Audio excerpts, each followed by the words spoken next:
तीसरा राउंड शुरू हो रहा है इसका शायरों का। उसमें हमारे शायर है अकबर इलाहाबादी। इनका शेर कहना है बच्चों को। अपनी जान के दुश्मन को अपनी जान कहते हैं, हम अपनी जान की दुश्मन को अपनी जान कहते हैं, मोहब्बत की इस मिट्टी को हम हिंदुस्तान कहते हैं। ऐसे टाइम पे क्या करेंगे बोलो?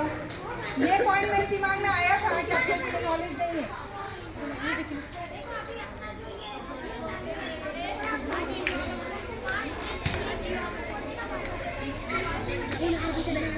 चलो आगे।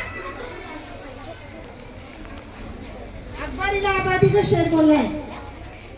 अकबर इलाहाबादी।